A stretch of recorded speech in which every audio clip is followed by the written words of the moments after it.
Après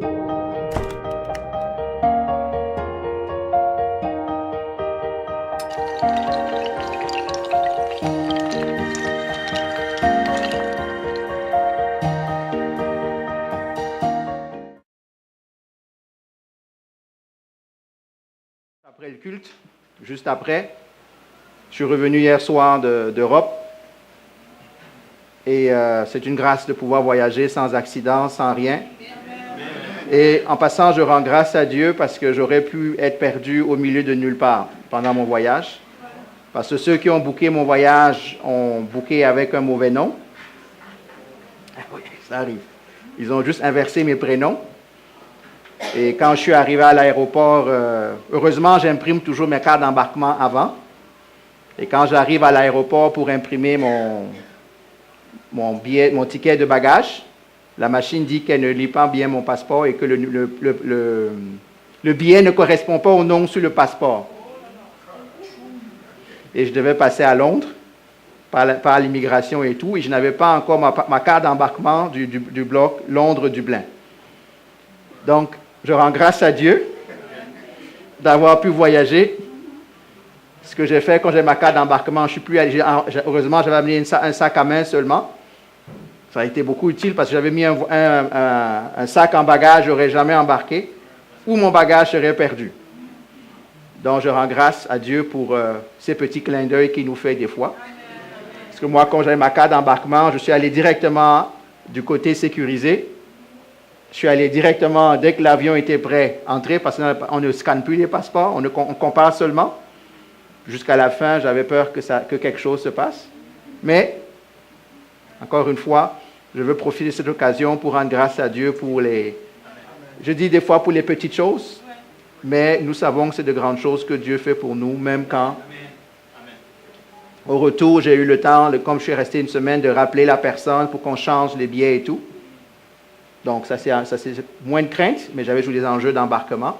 Mais on rend grâce à Dieu pour tout cela.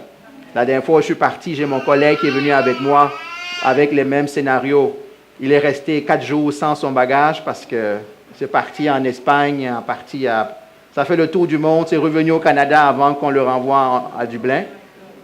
Donc, Dieu est fidèle pour les petites choses et les grandes choses. Amen. Donc, je voulais rendre grâce à Dieu. Merci pour ceux qui ont prié pour moi. Le séjour s'est bien passé. Et que le Seigneur continue d'ouvrir les portes, savoir ce que ça donne. Amen. Donc, aujourd'hui, on continue de l'étude du déplacement de l'arche. Ça vous dit quelque chose, ceux qui étaient là la semaine dernière? Donc, je vous invite à prendre vos Bibles dans 2 Samuel, au chapitre 6.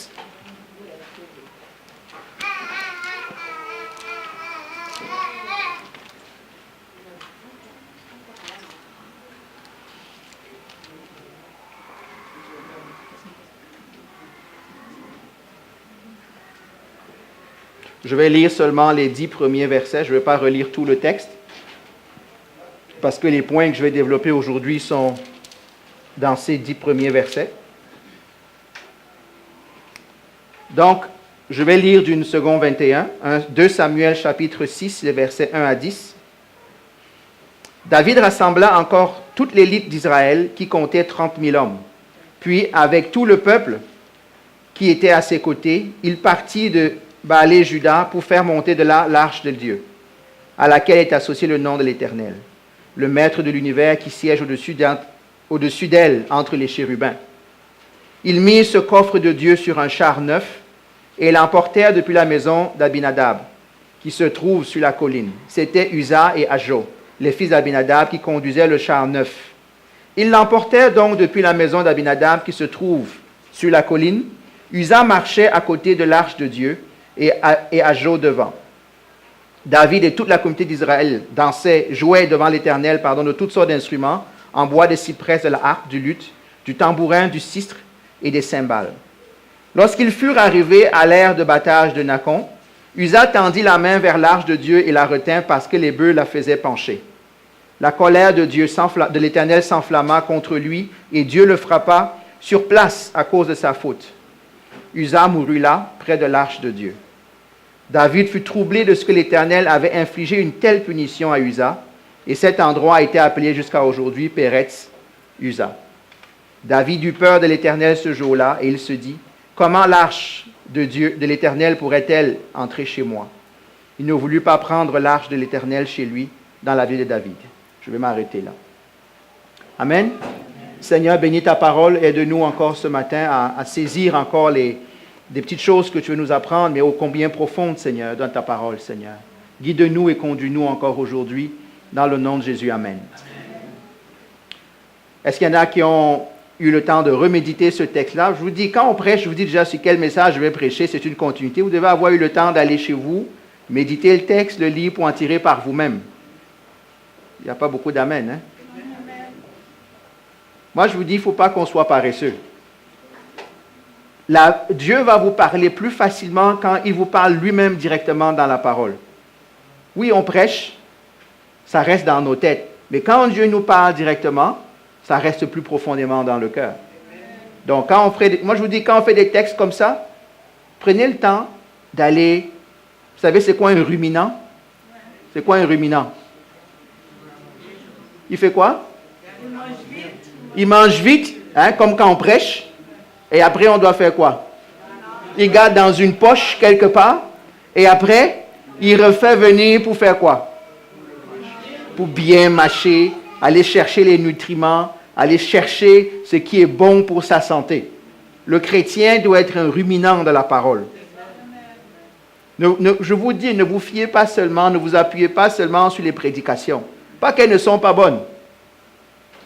Quel que soit celui qui prêche, il est montré que lorsqu'on parle, on retient 10%. Donc, si tu veux que les 90% servent, et même les 10% que tu retiens ont encore besoin, hein, c'est un peu comme un os, d'aller ronger l'os pour en tirer le jus et le sucre, même si je ne suis pas un mangeur d'os. Ça, je comprends. Donc, je vous invite, surtout quand vous êtes dans un cas où c'est un texte, ça va prendre plusieurs dimanches à prêcher. Arrivez déjà à préparer, c'est encore plus simple pour moi. Je vais dire quelque chose. Vous savez ce qui se passe? Vous avez déjà été quelque part et on prêche, et même si vous connaissez le texte, la parole vous bénit quand même. Toujours, n'est-ce pas? Il ne faut pas être surpris. Et là, même ce que ça va vous aider à faire, c'est quoi? Vous allez avoir médité sur le texte, et là, tout à coup, Dieu confirme que vous avez bien compris le texte. Ça vous encourage, non? Mais pour ça, il faut se préparer. Il ne faut pas seulement arriver, prier, oui, je veux que Dieu me parle. Mais Dieu parle aussi tout au long de la semaine. Peut-être que vous allez avoir compris une chose, mais là, on va dire autre chose. Et là, il va y avoir un défi en vous. Est-ce que j'ai bien compris? Est-ce que j'ai mal compris? Là, vous pouvez venir poser des questions. On dit, oui, tu as bien compris, mais il y a encore d'autres choses à rajouter. Ou non, tu n'as vraiment pas compris. Et c'est comme ça qu'on grandit. Amen? Donc, 2 Samuel 6, on a dit que c'est l'histoire de quoi? De l'arche qui retourne, que David veut amener à Jérusalem, qu'il vient de conquérir. Il a fini de bâtir la maison de David. Maintenant, il veut une maison pour l'Éternel. On a vu déjà 2 points la semaine dernière. Tu peux me donner les 2 premiers points. Premier point qu'on a vu la semaine dernière, on peut être utilisé par Dieu, mais ne pas être intéressé par lui. Je répète, on peut être utilisé par Dieu, mais Dieu ne nous intéresse pas.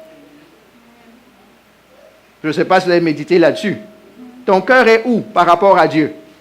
Est-ce que c'est seulement, Seigneur, utilise-moi, utilise-moi, utilise-moi, mais moi, laisse-moi tranquille?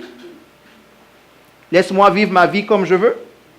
Donc, on peut être utilisé par Dieu, parce que beaucoup de gens pensent, et je sais comment ça marche, hein? Beaucoup de jeunes chrétiens, quand je dis jeunes chrétiens, c'est dans la tête, ce n'est pas l'âge, hein? Parce qu'on peut rester jeune chrétien longtemps, sont impressionnés par les signes et les choses que les gens font, et c'est ce qu'on veut. Et c'est ce que les gens veulent.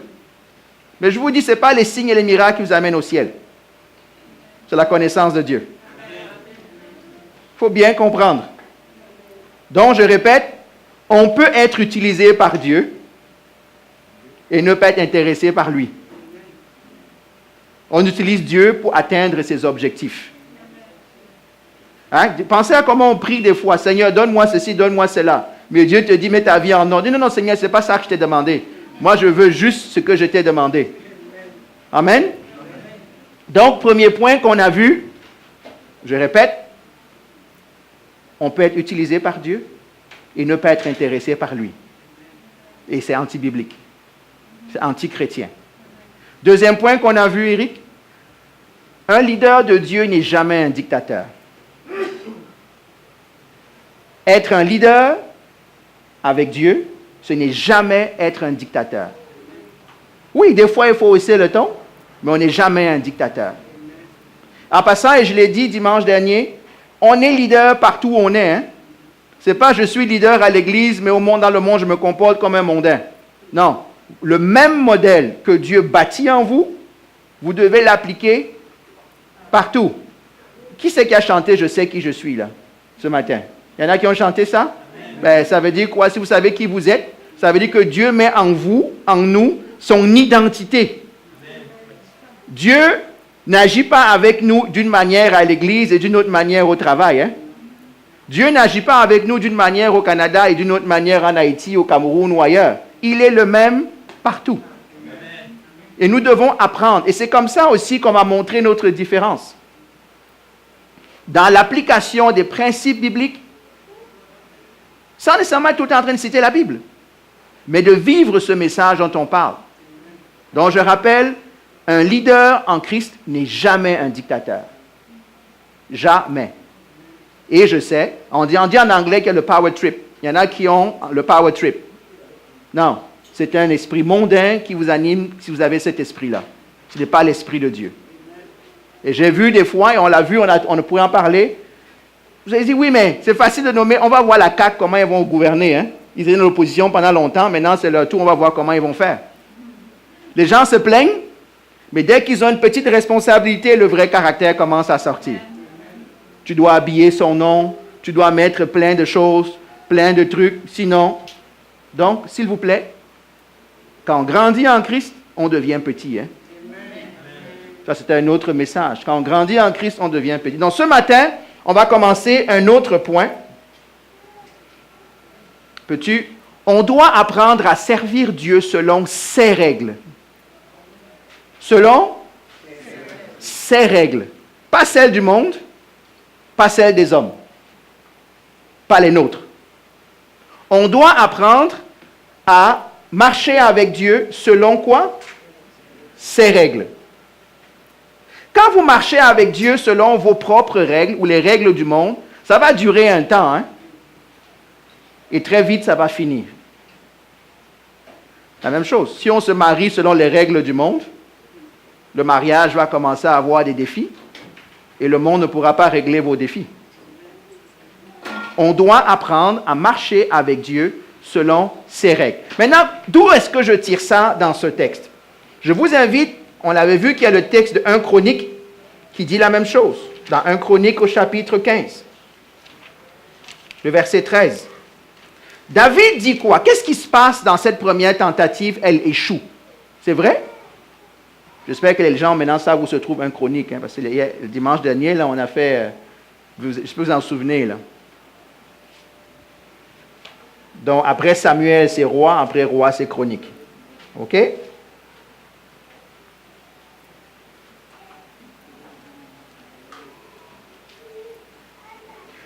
Dans 1 Chronique, chapitre 13, j'ai dit verset 3, ou le verset 3, pas verset 13, il dit ceci.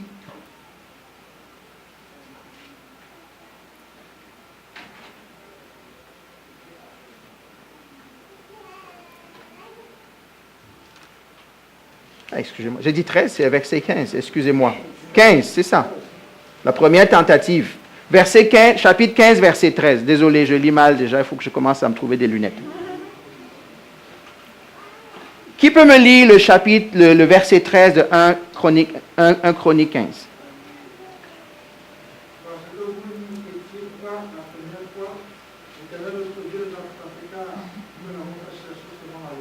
Amen. Si la première tentative a échoué, c'est parce que nous avons décidé de servir Dieu selon nos règles à nous. Nous n'avons pas cherché comment Dieu veut qu'on travaille. Nous avons décidé par nous-mêmes comment on peut aider Dieu. C'est ce que David dit. Qu'est-ce qui n'a pas bien été la première fois à votre avis? On va voir si vous êtes étudiant à la parole. Oui. C'était les Donc, normalement, ça c'est la deuxième erreur, normalement, seuls les Lévites avaient le droit de faire quoi?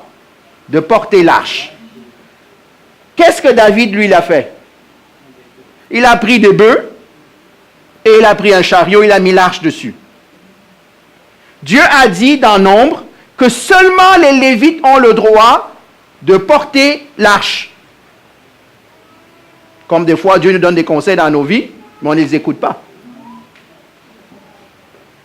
Dieu dit, mon arche elle doit être portée seulement par des Lévites. C'est bien spécifié comment ils doivent porter. Ce n'est même pas n'importe comment. Ça doit être sur des barres, sur leurs épaules, l'arche est emballée et on avance. Mais eux, qu'est-ce qu'ils ont décidé? Première erreur, ils ne font pas comme il a demandé. C'est des bœufs et un chariot qui portent. Mais la première erreur qu'il fait, c'est dans 2 Samuel qu'on dit tout à l'heure. David est un homme de guerre. C'est vrai ça? Dans 2 Samuel au chapitre 6, il dit qu'il prend 30 000 hommes de l'élite. Dans d'autres traductions, on dit sont les soldats. David va amener chercher l'arche comme s'il partait en guerre. Il s'en va chercher l'arche comme s'il partait en guerre. Ce n'est pas un enjeu de guerre.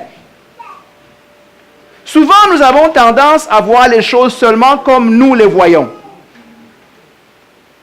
Selon nos sensibilités à nous. Ça n'a rien à voir avec nous. Faire l'œuvre de Dieu ne dépend pas de ce qu'on pense, de ce qu'on croit, de ce qui devrait. Ça dépend d'une seule chose, qu'est-ce que Dieu dit. Comment on doit faire. David, lui, fait comme si c'était une guerre. Vous savez que souvent, notre appel personnel, David était un homme de guerre avec succès, vous êtes d'accord? Oui? Béni. Mais souvent, notre appel nous aveugle de comment gérer certaines situations. Parce qu'on n'apprend pas à voir les choses d'une autre manière que juste nous. Comment on la voit. Vous comprenez ce que j'essaie de dire? Et c'est pour ça qu'il y a 5 ministères. La vision pastorale, la vision apostolique, la vision prophétique, la vision... Elles ne sont pas l'une en compétition avec l'autre. Elles sont là pour se compléter. Pourquoi? Parce qu'un apôtre, dans son appel apostolique, ne peut pas faire le travail d'un berger. Est-ce qu'il peut faire un peu? Oui.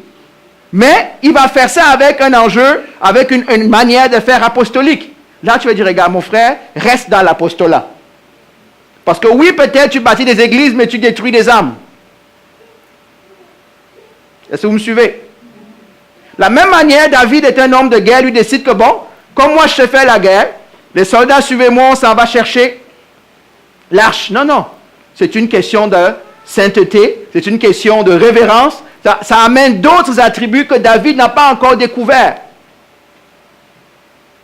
Je rappelle, on doit marcher avec Dieu selon les règles de qui? Ah, j'espère que vous en rappelez parce que vous l'avez répété. Hein. J'ai vu tous ceux qui ont dit là.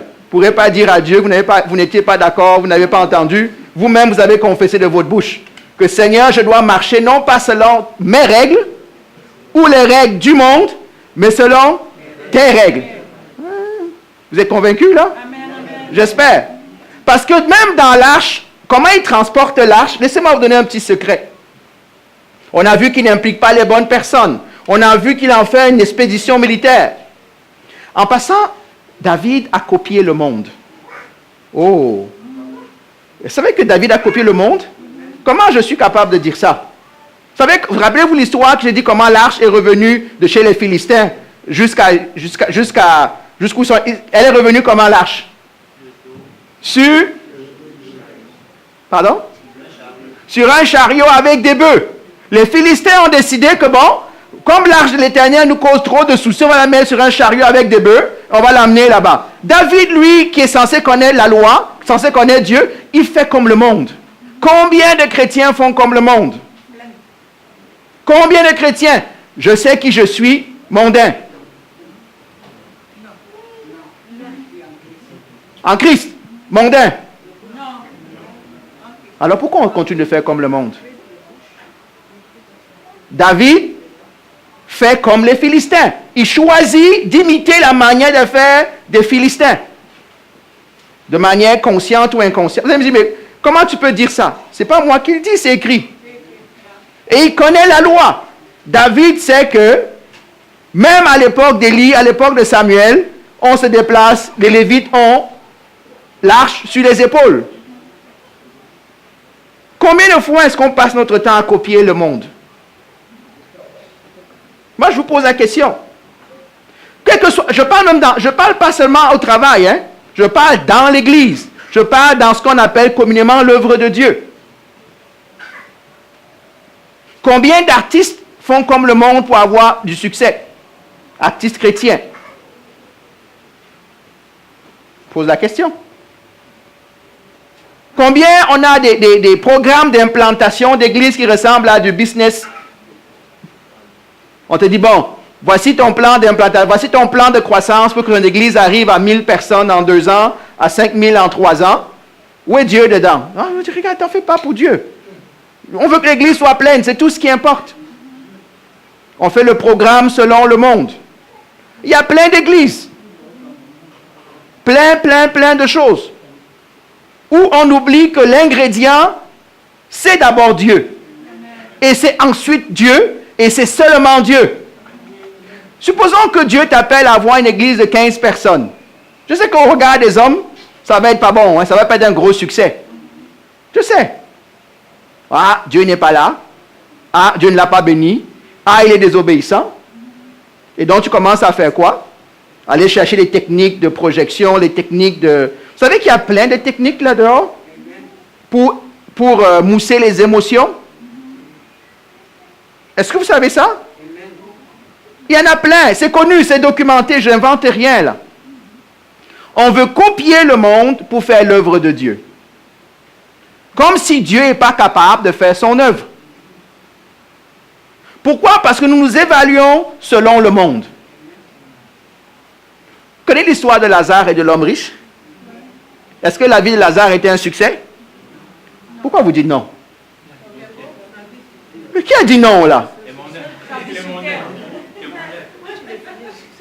Voilà. Comment on définit le succès?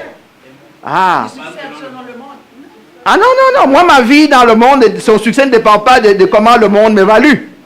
J'espère pour vous aussi. J'espère pour vous aussi. Le succès que vous devez vivre dans votre vie ne dépend pas de comment le monde évalue le succès. Sinon, comment sommes-nous différents du monde? Sinon, comment pouvons-nous montrer le bonheur de Lazare quand les chiens viennent lécher nos plaies? Oh! Nous tous, nous voulons être l'homme riche. Manger gras, manger les blancs plats succulents, avoir tellement qui tombent de la table que même les pauvres viennent manger chez nous. Là, on dit Dieu m'a béni. Oui, mais en passant, l'homme riche, il pensait que Dieu le bénissait. Hein? Et il s'est rendu compte qu'il est allé au mauvais endroit après. Arrêtons de copier le monde. Si vous êtes sincère, si je suis sincère dans le chant qu'on a chanté, je sais qui je suis, ça ne dépend pas du regard du monde. Ça ne dépend pas de comment le monde évalue les choses. Rien du tout. Rien du tout. On fait comme David. Ah, ils ont porté ça avec succès de là-bas à là. Dieu n'a pas envoyé la foudre, Dieu n'a pas envoyé le tonnerre. Donc Dieu dit des fois, quand on fait des choses qui ne sont pas selon sa volonté, il va dire à Israël, étais-je avec vous pendant que vous faisiez toutes vos bêtises? Oui, mais Dieu, tu nous as bénis, on a gagné les batailles, on a traversé le désert, on avait la nourriture tous les jours. Vous savez que même Dieu peut te bénir et tu as la bénédiction de Dieu et Dieu n'est pas content avec toi? Pourquoi? Parce que Dieu veille sur son nom. Hein? Vous devez écouter comment Moïse intercède. Il intercède pourquoi? Quel est l'angle d'attaque d'intercession de Moïse quand Israël fait des bêtises? Et voilà. Il dit à Dieu, tu as raison, c'est un peuple rebelle. Tu as raison, c'est ça. Mais Seigneur, s'il te plaît, ne les tue pas, parce que c'est ton nom qui est en jeu. Et des fois, Dieu va maintenir une situation de bénédiction dans nos vies à cause de son nom, pas à cause de nous. Et si on ne fait pas attention, on pense que Dieu est avec nous. Si on ne fait pas attention, on pense que Dieu est d'accord avec ce qui se passe. Jusqu'au jour où Dieu nous rencontre au carrefour. On va le voir tantôt parce que Dieu va les rencontrer quelque part dans cette histoire. S'il vous plaît, comprenons la bénédiction de la bonne manière. Hein? Pour ça, je vous ai dit, rappelez-vous du premier point. Je peux marcher avec Dieu sans être intéressé par lui. Je peux. Et beaucoup le font. On est chrétien de nom. Chrétien du dimanche. Chrétien dans la tête, dans l'habit qu'on porte le dimanche. Mais le reste du cœur, le reste de tout est encore complètement dans le monde. Comme on dit, Israël marchait vers la terre promise, mais le cœur est resté en Égypte. Il y en a qui marchent encore le cœur dans le monde. Les techniques du monde. Apprenons à marcher.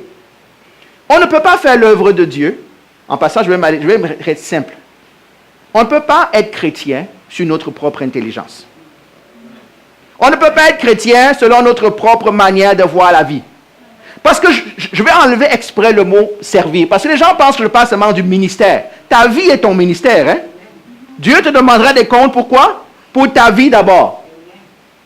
Après, pour ce qu'il a demandé de faire. Quand tu es seulement là en train de faire, Dieu dit que ce que tu fais ne va pas au ciel. Hein? C'est toi qui vas au ciel. La Bible dit ça. Hein? Qu'il y en a qui seront sauvés par la peau des fesses. Toutes les œuvres qu'ils ont faites vont être brûlées. Il y en a qui auront de belles choses à faire. Arrière de moi, il dira, je ne vous ai jamais connu. N'avons-nous pas prêché, chasser les démons, ressusciter les morts, maman. Ok. Gloire à Dieu pour ce que tu as fait. Mais, serviteur de l'iniquité.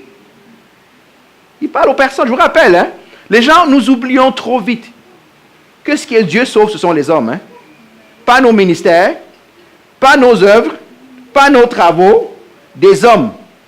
Paul dit, après avoir prêché aux autres, qu'est-ce que je fais? Je traite durement mon corps. Pourquoi? Afin de ne pas être moi-même disqualifié. Oh! Vous voulez être des Paul, mais vous ne voulez pas vivre la vie de Paul. La preuve, David, qu'on étudie, a commis des crimes. Mais Dieu l'a quand même appelé l'homme selon son cœur. Nous devons avoir la bonne attitude. Nous devons comprendre qu'on ne peut pas, faire comme le monde. On ne peut pas juste être, c'est pas ça notre modèle. Est-ce qu'il y a des bonnes idées? Oui, mais elles doivent être soumises à Dieu. On doit apprendre. On ne vit pas dans une cave, hein? On ne vit pas dans une tour. Mais même ce qu'on apprend là dehors, on doit soumettre à Dieu. Si ce n'est pas nous qui devons influencer ce qui se passe là dehors.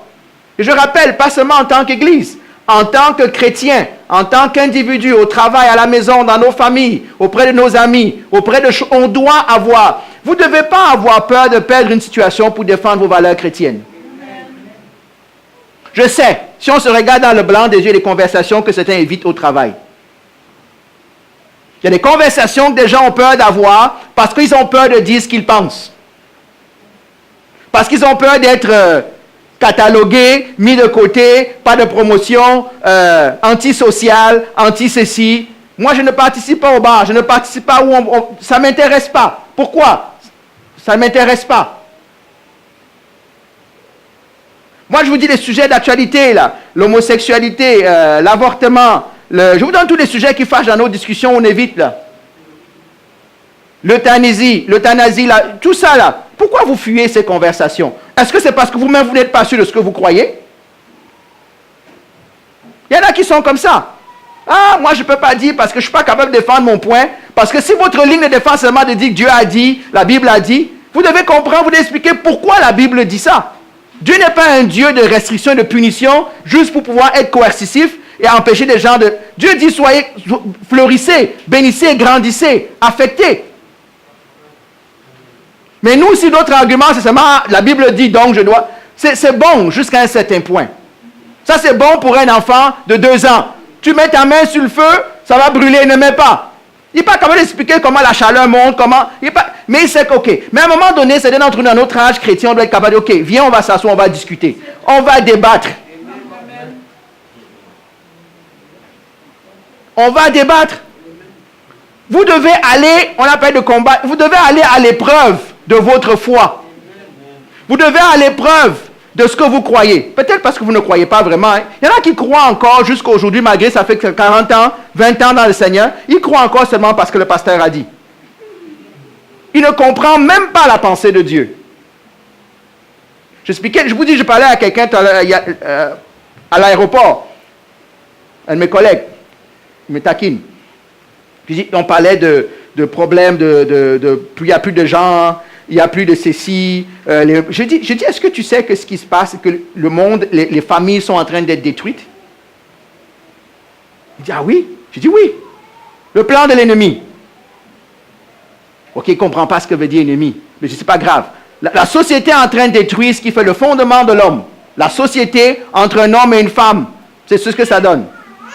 On est devenu égocentrique. On est devenu chacun le Dieu de notre règle. Je regarde, on parle des accommodements raisonnables. Hein? On veut que la laïcité, qu'on reste, que la foi soit privée. La foi n'a jamais été privée. Je suis d'accord qu'en tant qu'homme public, je n'ai pas à convertir les gens, mais j'ai à témoigner de mes valeurs. Et on doit respecter mes valeurs. Et je dois pouvoir le dire. Je ne crois pas en ça. C'est contre-courant, pas grave. C'est ce que je crois. Et puis je lui parle. Il me dit, ah, c'est vrai, j'avais jamais vu ça comme ça. Je lui dis, est-ce que tu sais que, en fait, ce n'est pas la laïcité qu'on est en train de promouvoir. Vous savez ce qu'on est en train de promouvoir? L'athéisme. Je me dis, mais de quoi tu parles? Admettons que, je connais Simplice, il n'est pas athée. Hein? Admettons que Simplice est athée, moi je suis musulman. Hein? Je veux porter mon voile. Simplice dit, non. Je ne veux pas les signes religieux. Donc moi je dois enlever mon voile. Toi tu enlèves quoi? Dis-moi ce que toi tu enlèves. Tu n'as rien enlevé. Donc tu es en train de m'imposer ta valeur sur moi. Quand tu es prêt à enlever quelque chose, viens me voir, on va discuter. Pensez-y. Ce n'est pas la guerre des religions. C'est qu'on ne veut plus que Dieu soit dans l'espace public. On veut parce que Dieu amène. Je ne vais pas faire l'apologie de toutes les religions. Elles ne sont pas toutes égales. Elles ne sont pas toutes vraies. Ce n'est pas ça mon point. Mais quelle que soit la religion, elle amène de la valeur. Elle amène un cadre qui force à se poser, à se remettre en question. Qu'on soit d'accord ou pas. Quand on enlève tout, il n'y a plus rien qui nous remet en question. Est-ce que vous êtes d'accord? Mais si vous ne défendez pas vos points de vue, qui sera les phares où vous êtes? Je suis en train de m'éloigner mon message. Qui sera le phare où vous êtes? Vous avez peur d'être rejeté? Christ a été rejeté. Vous avez peur qu'on parle dans votre dos? Puis, vous évaluez votre... Je ne vous demande pas d'être impoli, je ne vous demande pas d'être... Si Dieu, je l'ai dit la semaine dernière, si Dieu te demande de mettre debout sur une table au bureau et de crier, fais-le. Tu dois obéir. En attendant, fais dans le respect. Jésus n'est pas passé dans le couloir en train de fouetter tous ceux qui ne croyaient pas comme lui. Mais il n'avait pas peur, de manière directe et ouverte, en toute simplicité, sans jugement. C'est drôle comment nous qui sommes religieux, on est devenus fanatiques. Pourtant, il y a encore plus de fanatisme chez les athées. Anyway, je ferme cette porte. Arrêtons d'imiter le monde. On doit apprendre à s'appuyer sur Dieu pour marcher avec lui, sur sa force, sur sa sagesse. Il y a deux extrêmes qu'on doit éviter.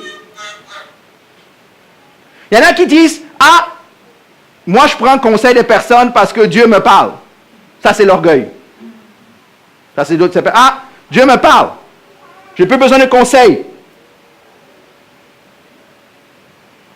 On ne veut plus tirer des leçons de ce qui s'est passé. Vous savez que quand vous étudiez la vie de personnes qui ont marché devant nous, on apprend de leurs erreurs. La Bible a été écrite de cette manière, qu'on apprenne des erreurs des autres. Toujours avec le même Dieu. Ou on va en faire quelque chose de très spirituel et très mystique. On commence à cacher les choses comme si c'était mystique. Ce n'est pas mystique. C'est simple. Il y a des choses difficiles, mais ce n'est pas mystique. Ce n'est pas une initiation. Ce n'est pas un culte réservé à des personnes. Là, ça amène vers quoi? Vers des sectes et des gourous. On a tous accès aux Écritures. Est-ce qu'on est d'accord? Mais si vous ne lisez pas les Écritures, ça veut dire que vous laissez les autres lire pour vous. Vous laissez les autres interpréter pour vous. Vous ne direz pas à Dieu, oui, mais c'est ce que mon pasteur a prêché. Hein? C'était un grand homme de Dieu. Hein? Quand il prêchait, là, les foules venaient par millions. Dieu te dira, ok, ça ne change rien. Moi, j'étais aussi un grand homme de Dieu. J'avais juste 3 personnes à mes rassemblements. Mais c'est qui avait raison?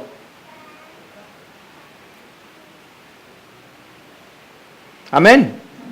La clé de la réussite, je vous dis, la clé de la réussite dans la marche avec Dieu, vous savez c'est quoi? Suivre Dieu. Dans ta vie personnelle, dans ton appel, dans le ministère, la clé de la réussite, ce n'est pas tes plans. C'est Dieu qui est le général. Nous, on n'est pas le général de l'armée de Dieu. Hein? On est quoi? On est des soldats. Il y a la différence dans le soldat et l'officier, c'est quoi? L'officier, il pense, il planifie, nous, on exécute. De temps en temps, il peut demander notre avis, mais c'est encore son plan. Pensez à ceci pendant que je parle. Quand Israël est rentré dans la terre promise, qu'est-ce que Dieu a fait avec Josué? Il a envoyé qui? Qu'est-ce qu'il a envoyé? Hein? Hein? Non. Qu'est-ce qu'il a envoyé? J'ai envie, je vous taquine pour que vous ayez envie de lire la parole. Je veux créer un peu de soif et un peu de goût, de désir. Il a envoyé l'ange de l'Éternel devant Josué. Et quand Josué le dit, le voit et dit, est-ce que tu es avec nous contre nous? Tout ce que l'ange dit, suis-moi. Ton rôle là, c'est de me suivre. Fais ce que je te demande de faire. Et tu vas gagner. Dieu nous dit la même chose. Tu veux du succès dans ta vie? Fais ce que Dieu te demande de faire. Même si ça paraît contradictoire, même si ça paraît étrange, ce qu'il te demande de faire, ce qu'il me demande de faire, il faut faire ce que Dieu te demande de faire. Pas selon le monde. Quand vous regardez la deuxième fois, quand ils vont venir chercher l'arche, quel succès, hein?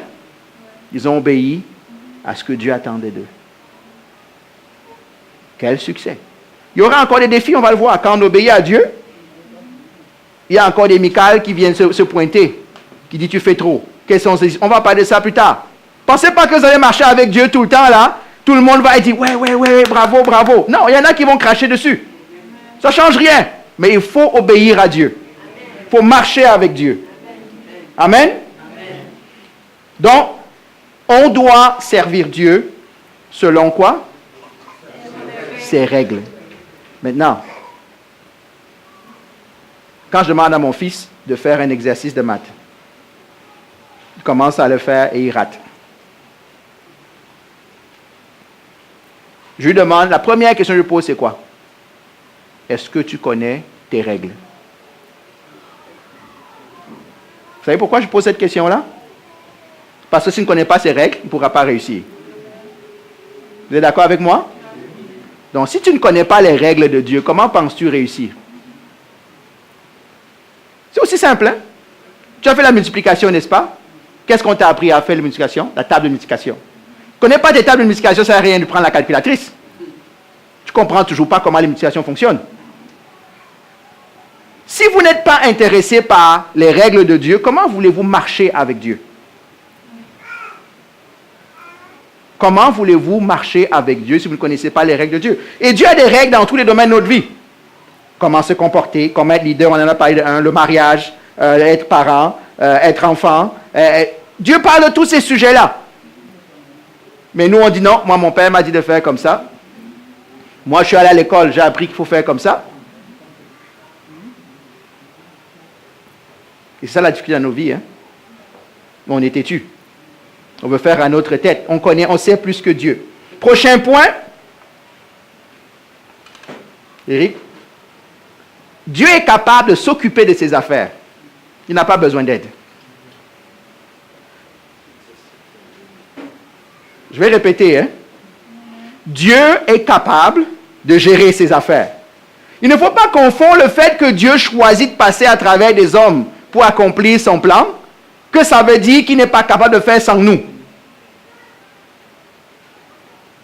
Est-ce que vous me suivez?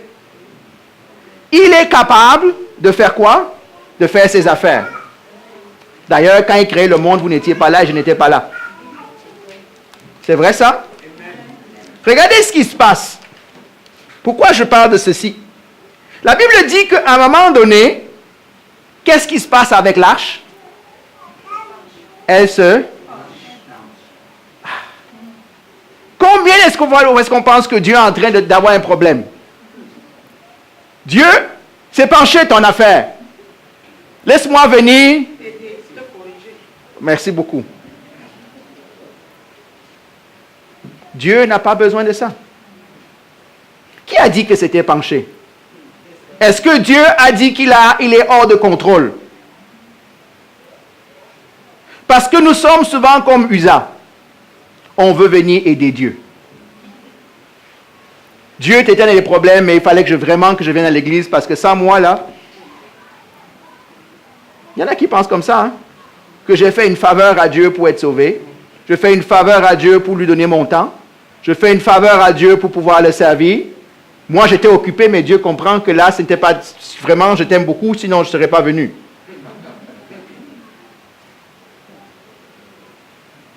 Je sais, hein? On va en parler dans d'autres points. Usa tend la main et il est foudroyé. En passant, la bonne intention ne suffit pas. Hein? Je peux avoir toutes les bonnes intentions du monde.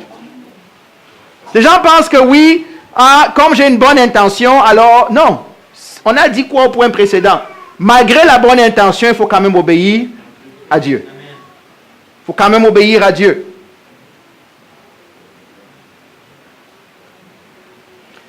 L'arche qui penche. Des fois, on va voir l'œuvre de Dieu sembler un peu vaciller. Des fois, on va voir un frère ou une sœur ou un ministre, l'homme de Dieu qui semble vaciller. Et nous, qu'est-ce qu'on commence à faire à Dieu au trottoir? On commence à murmurer. On commence à faire plein de choses. Ah, ce frère-là, Dieu est en train de l'abandonner, il faut que j'aille aider Dieu. Non, non. Je pense que c'est Paul qui dit ça. Hein? Qui es-tu pour juger ton frère?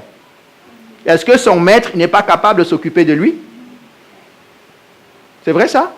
Ce que la Bible dit. La Bible dit que Dieu est capable de s'occuper de chacune de nos vies.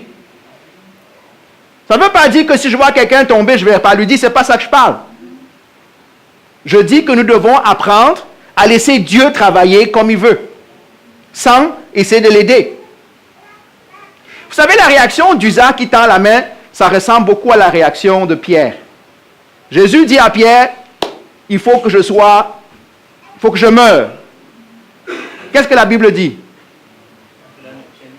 Qu'à cela ne tienne, Seigneur. En passant sur les lignes en grec, vous savez ce que ça veut dire?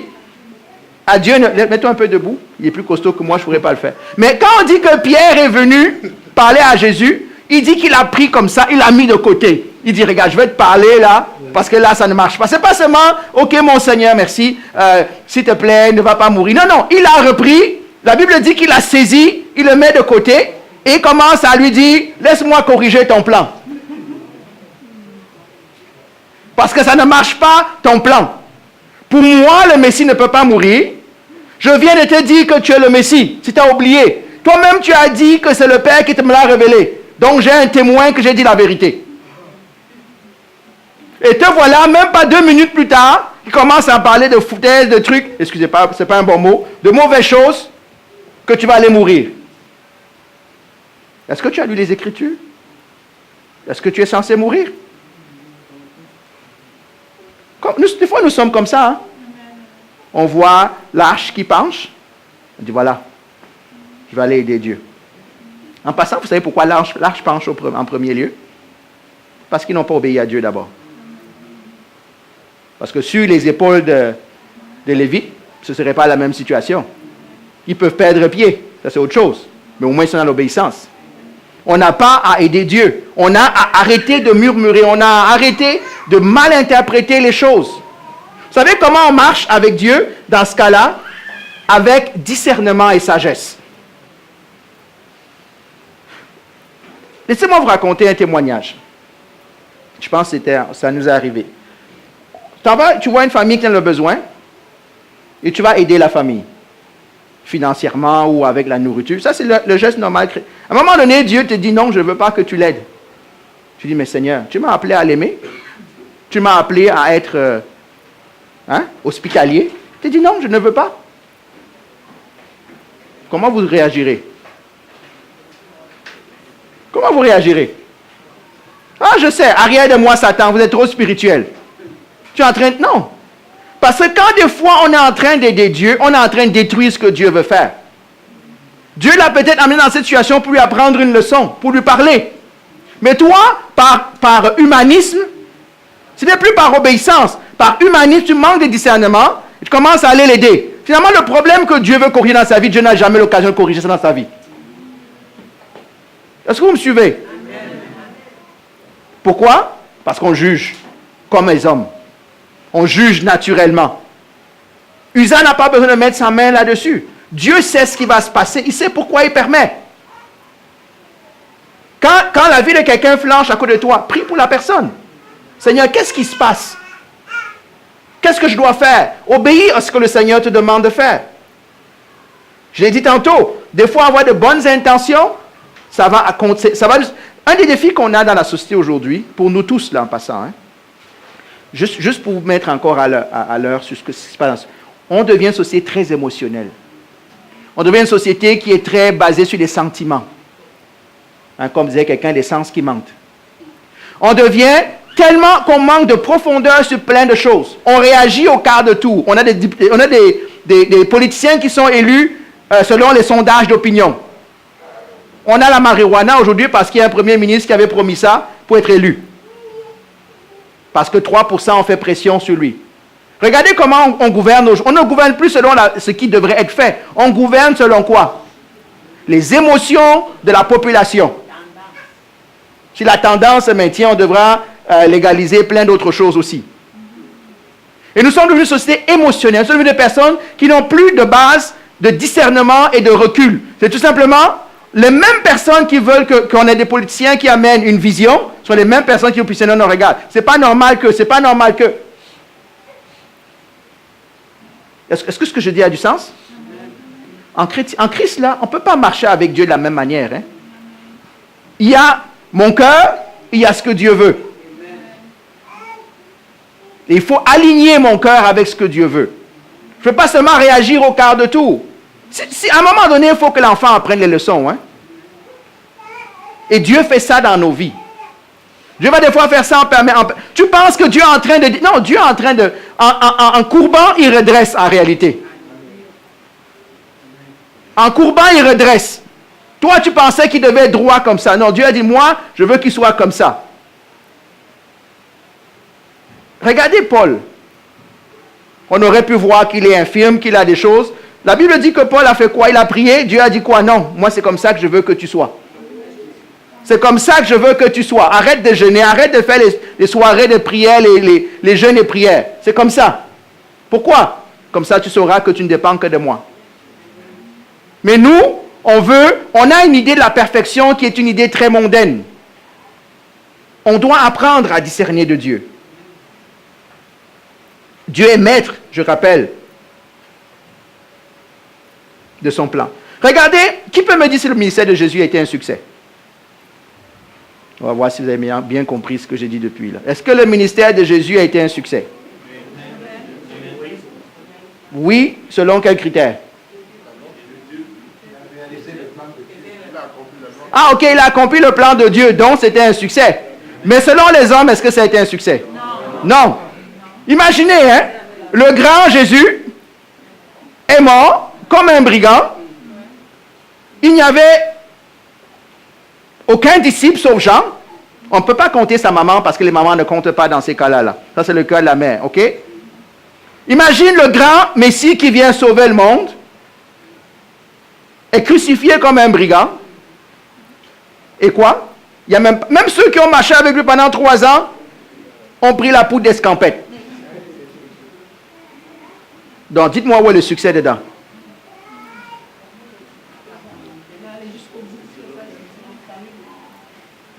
Mais, c'est ça qui était le plan. Quand vous regardez les choses qui se passent autour de vous, est-ce que vous savez c'est quoi le plan de Dieu? Avant de juger? Jusqu'aujourd'hui, il y en a qui rejettent Christ pour cette simple raison que le Messie ne devait pas mourir. Je ne sais pas. Dieu n'a pas besoin d'aide. Il connaît son plan. Notre mandat en passant, hein, moi je laisse-moi vous dire, c'est de savoir, Dieu, quel est ton plan pour moi? Aide-moi à rester dans le plan. Mais nous, on est tellement plein d'envie et de cupidité et d'orgueil que, comment je vais pouvoir dire aux autres que Dieu est avec moi quand j'ai même pas un album et que je suis artiste? Ah, voilà.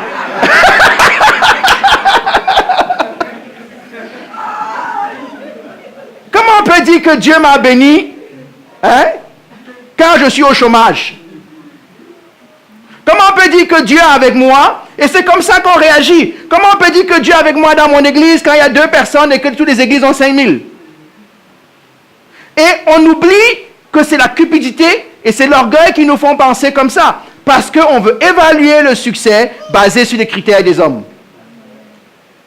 Ce n'est pas comme ça que ça marche. Moi, je vous dis, ce n'est pas comme ça que ça marche. Ton rôle, mon rôle, notre rôle pour ceux qui sont dans cette assemblée, qu'est-ce que Dieu veut pour nous? Et c'est de rester dans ce que Dieu veut pour nous. Ce n'est pas de faire ce qui se passe à côté. Dieu les bénisse, ça a du succès pour eux. Est-ce que vous savez que la personne qui a reçu un talent, s'il en recevait 5, aurait été écrasée? Hein? Vous comprenez ce que je veux dire? Même le 1 l'a dépassé. En plus fort de 5. Quand vous passez votre temps à convoiter ce que Dieu a donné à l'autre, vous ne réalisez même pas que ce que vous avez en vous-même vous dépasse. Amen. Parce que les gens pensent que oui, c'est quand j'ai beaucoup que Dieu est. Non. Moi, je préférais la personne qui est évangélisée pour, je ne sais pas, amener au salut Billy Graham, que la personne qui a amené au salut 10 personnes. Vous savez pourquoi? Parce que derrière Billy Graham, il y a des millions qui ont été sauvés. Donc, dites-moi ce qui est le ministère avec le plus de succès. Moi, j'ai juste besoin de retenir un nom. Et derrière ce nom, qu'est-ce que je veux dire par là? Ça a peu d'importance. Hein? Tant que vous restez dans ce que Dieu vous demande. Arrêtons de juger selon les yeux du monde. Arrêtons de dire, c'est en train de pencher, Dieu n'est pas là, Dieu est parti. Dieu était là. Il m'a montré tout à l'heure qu'il est là. Hein? Parce que Uza va se rendre compte que Dieu était là. Même pendant que l'arche était en train de pencher. Merci beaucoup. Dieu ne tombe jamais. Moi, j'aime ça. Hein? Dieu ne tombe pas. Il n'est pas en retard. Vous êtes d'accord? On dit ça, mais on est tous stressés quand Dieu semble ne pas arriver à l'heure.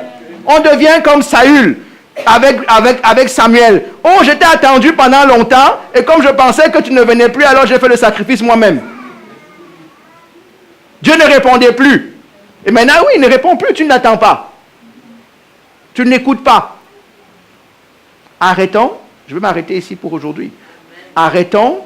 Parce qu'il y a d'autres points encore à sortir de ce texte-là. 4 points qu'on a vus à date.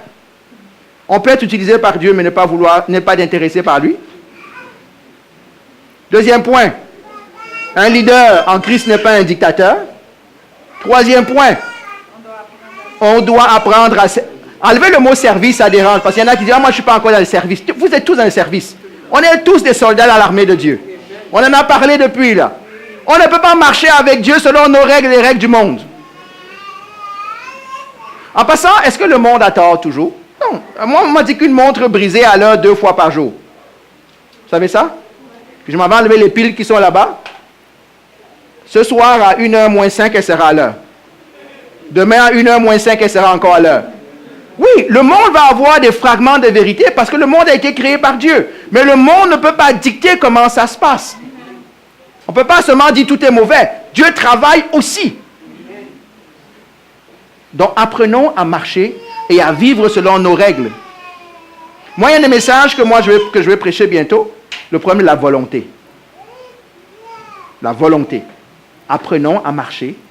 Notre plus grande bataille, mes frères et sœurs, et je parle pour moi le premier, c'est de me soumettre aux règles de Dieu. De les connaître et de m'y soumettre. Je pense que c'est aussi ton problème. Où on peut arriver ensemble à grandir et à s'assurer qu'on marche dans le plan de Dieu. Et quatrième qu'on a vu encore aujourd'hui, laisse Dieu s'occuper de ses affaires. Dieu n'est pas Il y a un petit secret. Hein? Dieu ne cherche pas un lieutenant ou un co-lieutenant ou un co-général. Il y a un seul général. Il a fait de nous des co-ouvriers, des soldats dans son armée. Donc laissons-le diriger son armée. Assurons-nous de rester quand il dit à gauche-gauche, que nous on n'aille pas à droite. Lui, il a dit à gauche-gauche. Même s'il semblait avoir un gouffre à gauche-gauche, on n'a pas dit Dieu a tout à coup confondu sa droite de sa gauche. Non, notre rôle c'est ça. Est-ce que ça va? Amen. Apprenons, et je vous ai dit, vous ne pouvez pas, je ne peux pas connaître les règles de Dieu si je ne connais pas la parole de Dieu. Je ne peux pas connaître les règles de Dieu si je vis tout seul dans mon coin, dans mon sofa, à zapper sur la télé et sur YouTube. Ça prend un corps pour t'aider à grandir adéquatement selon le corps. Parce que la Bible dit que l'Église est le corps de Christ. Est-ce qu'on est d'accord? Mais un membre dans un bocal, dans un laboratoire, ne fait pas partie du corps. Même si on le maintient en vie. Il y en a qui ont mis leur cerveau dans des liquides en attendant qu'on trouve un remède. Ils ne sont pas dans un corps. Travaillons à ce que nous ayons ces objectifs-là. Moi, je veux finir la course. Depuis 3 dimanches, je vous dis ça. Moi, je veux finir la course. Est-ce que toi, tu veux finir la course? Ben, voilà quelques petites leçons que Dieu nous donne. Il y en a d'autres encore à tirer. Je n'ai pas fini là. Il y a encore d'autres à aller tirer de ce texte. Des petites vérités. Moi, je vous dis, je rends grâce à Dieu pour une chose. Est-ce qu'il y en a ici qui ont difficulté à lire la Bible? N'ayez pas peur, il faut le dire. OK. Est-ce que vous aimez lire des romans? Est-ce que vous aimez lire d'abord? Il faut d'abord qu'on commence par lire. Oui? Mais lisez, la Bible n'est pas écrite comme un livre de Sciences Po, là, on est d'accord? Ce n'est pas écrit comme un livre de droit. Lisez la Bible, moi je vous donne un petit secret. Je vais vous accrocher. C'est comme une histoire. Vous aimez les intrigues? Vous aimez les intrigues? Allez lire la Bible comme une intrigue. Regardez ce qui se passe. Il y a des complots qui se passent.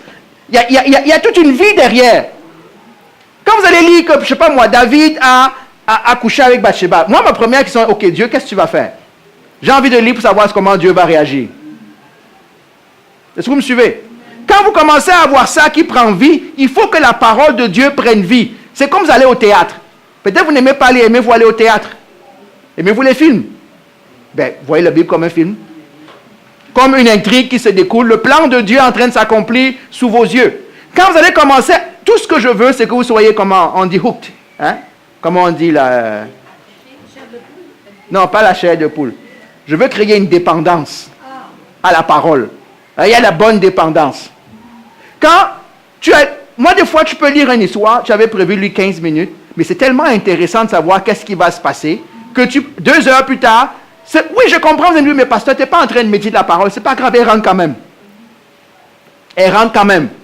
Là, tu es comme, oh, c'est ça, c'est une intrigue.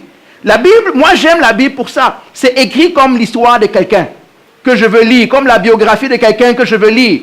Et Dieu a choisi au travers de la Bible de s'exprimer de cette manière-là. Ce n'est pas un livre de loi où qui c'est qui a vu le Code civil du Québec? Hein? Qui a déjà lu le Code civil du Québec? Oh, il y a juste un. Il est courageux. C'est écrit, article 1, alinéa 1, sous B. Non. Article 2, c'est plate à lire en bon québécois. La Bible. Rien que par le fait que Dieu ait choisi de raconter l'histoire au travers d'un peuple, au travers de personnes comme toi et comme moi, tu arrives. Ah, je ne sais pas moi quelle intrigue je peux prendre. Ah, on va parler d'Ananias et Saphira la prochaine fois. Ok, Seigneur, c'est intéressant ce qui se passe là. Ça me donne envie de lire. Prenez-le comme une intrigue. Moi, je veux juste partir la roue. Vous allez vous rendre compte que quand la roue va partir, là, tout à coup, elle va partir, elle va commencer à rouler toute seule. Si vous lisez la Bible comme, ok, je vais me tenir devant mon cahier d'histoire, je dois apprendre l'histoire Non, c'est pas ça. C'est l'histoire de la vie. C'est une histoire que tu lis. Et Dieu va faire que ça devienne intéressant. C'est un testament. Lis ça comme une intrigue. Lis ça comme... C'est comme ça que Dieu a choisi de communiquer ce qu'il attend de nous. Il n'a pas fait les 10 commandements comme on pense là. 1, 2, 3. Il a raconté toute une histoire autour. Il a montré comment ces commandements-là, après, sont mis en pratique ou pas. Comment il bénit ceux qui remettent ce commandement. Et tu es capable de dérouler cette histoire-là. Il faut que ça devienne personnel. Il y en a qui lisent ça comme un livre étranger. Non, c'est un livre personnel qui parle de toi. Je vais prendre un exemple. J'essaie de vous exciter, je ne sais pas comment, quel est le bon mot. Stimuler, voilà, j'aime le mot stimuler. Supposons que tu as un boss qui peut me raconter dans la Bible une histoire où un sous-chef est en désaccord avec son chef devant Dieu. Qu'est-ce qu'il faut faire? Ton chef te dit de faire A et tu sais que A est la mauvaise décision. Il y a plein d'histoires. Pourtant, c'est ce que nous vivons au travail. Hein? Dieu te dit comment? Il y en a plein. Dans Dénombrement, dans Daniel. Dans moi, l'histoire que j'aime, c'est Joab. David dit à Joab, va faire le recensement. Joab dit, non, Seigneur, c'est une mauvaise décision. Vous savez ce qu'il a fait après Joab? Il a démissionné. Il a dit, bon, comme tu es un mauvais chef, moi je rentre à la maison.